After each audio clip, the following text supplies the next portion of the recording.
विद्यामुदेवं कस्मै देवाय हविषा विधेम। तू ही स्वयं प्रकाश सुचेतन सुख स्वरूप शुभ त्राता है। सूर्य चंद्र लोकाधिक को तू रचता और टिकाता है। पहले था अब भी तू ही है, घट घट में व्यापक स्वामी। योग भक्ति तप द्वारा तुझको पावे हम अंतर्यामी। भाइयों, हमारे शास्त्र कहते हैं कि ईश्वर सर्वव्यापक है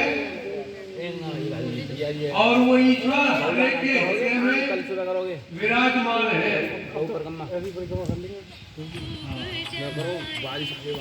तीसरा मंत्र वो कैसे मिलता है? योग भक्ति और तप, इससे उसे जाना जा सकता है। ओम यात्मदा बलदा यस्य विश्वमुपासते प्रशिशं यस्य देवा यस्य छाया अमृतं यस्य मृत्युः तस्मै देवाय हविषा विधेम। तू ही आत्मज्ञान बलदाता सुयश विज्ञ जन गाते। तेरे ही चरण शरण में आकर भवसागर तर जाते। तुझको ही जपना जीवन है, मरण तेरे बिसराने में। मेरी सारी शक्ति लगे प्रभु तुझसे लगन लगाने में। परमात्मा से जो विमुख हो जाएगा उसका जीवन व्यर्थ हो जाएगा। इसलिए मैं ये नहीं, वेद भगवान में शास्त्रों में ये बताया गया है कि हमें प्रभु का ध्यान रखते हुए ही अपना जीवन यापन करना चाहिए, अपने कार्यों को संपादन करना चाहिए।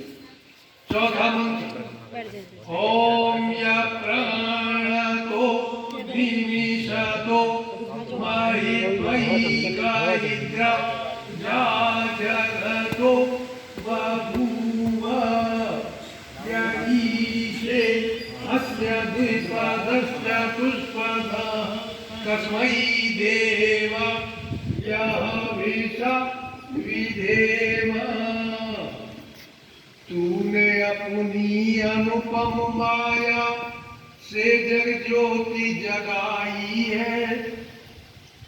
मनुष्य और पशुओं में निज महिमा प्रकटाई है। अपने ही सिंहासन पर श्रद्धा से तुझे बिठाते हैं। भक्ति भाव की भेंटें लेकर तेरे चरणों तक आते हैं। प्रभु भाव का भूखा है। किसी ने कहा कि भावना में भावना है तो भावना बेकार है, और भावना में भाव है तो प्रभु का साक्षात्कार है। भाव जब भी दो भाई मेरी आवाज सुन रहे हो और जिन्हें प्रभु की भक्ति करनी हो वो हृदय से भक्ति करें। ये मैं अपनी तरफ से नहीं कह रहा, शास्त्रों में परमपिता परमात्मा भगवान ने स्वयं कहा है कि जिसे अपनी प्रार्थना स्वीकार करानी है वो हृदय से सच्चे हृदय से सच्ची पुकार से उसका ध्यान न करे। पांचवा ओम ये नद्यौरुग्रा पृथ्वी च दड़ा ये न स्वास्तवितं ये न नाकयो अंतरिक्षे रजसो विमान देवाय हविषा विधेम।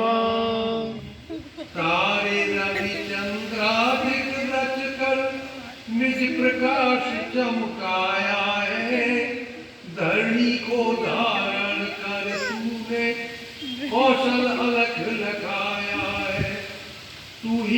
विश्व विधाता पोषक तेरा ही हम ध्यान करें।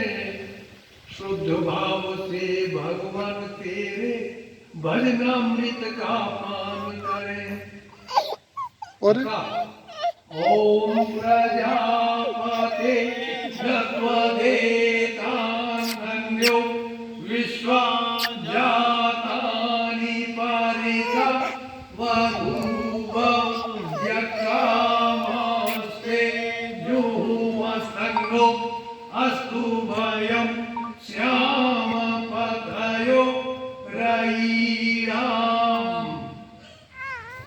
तुझसे भिन्न न कोई जग में, सब में तू ही समाया है। जड़ चेतन सब तेरी रचना, तुझसे आश्रय पाया है। हे सर्वोपरि विभो विश्व का तूने साज सजाया है। हेतु रहित अनुराग दीजिए, यही भक्त को भाया है। हेतु हेतु रहित क्या अर्थ है इसका? बताइए, पढ़े लिखे बच्चे हो तुम। हेतु रहित अनुराग दीजिए, निस्वार्थ, यही भक्त को भाया है। इसका अर्थ है हेतु माने कारण, रहित माने बिना, बिना कारण के हे प्रभु हेतु रहित अनुराग हम आपसे प्रेम करने लग जाए, ये प्रार्थना की गई है इस वेद मंत्र में। हे प्रभु हमको हेतु रहित अनुराग दीजिए, यही भक्त को भाया है। जिसको प्रभु से प्रेम हो गया, उसके जीवन को सफल करने से कोई नहीं रोक सकता। उसके कष्टों का निवारण स्वयं हो जाएगा और वो अपने जीवन को सफल बना ले जाएगा। कौन? जो बिना किसी कारण के बेवजह के परमात्मा से प्रेम करने लग जाए। सातवां, ओम सनो बंधुर्जनिता सविधाता धाम निवेद भुवनानि विश्वा यत्र देव अमृतमान प्राणास्त्रतीय धामान जयंता। तू गुरु है, प्रजेश भी तू है, पाप पुण्य फल दाता है। तू ही सखा बंधु मम, तू ही, तुझसे ही सब नाता है। हे सर्वोपरि विभो विश्व का तू ही साज सजाता है। आठवां, ओम अग्नेयाय सुपथाराय अस्मान विश्वान देव वायुनान विद्वान यूयो दस्माद्युराण वेनो भूयस्थान्ते नमः विधेम।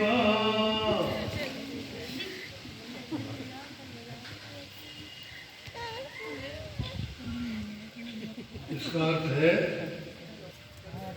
तूने प्रकाश रूप प्रभु, ये वेद का मंत्र कहता है तू ही स्वयं प्रकाश रूप प्रभु, सबका सृजनहार तू ही।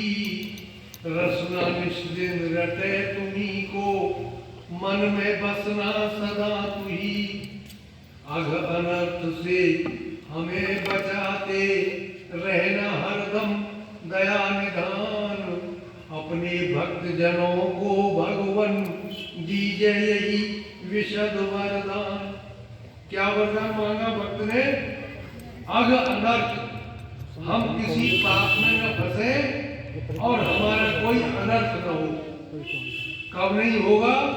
परमात्मा तू कैसा है?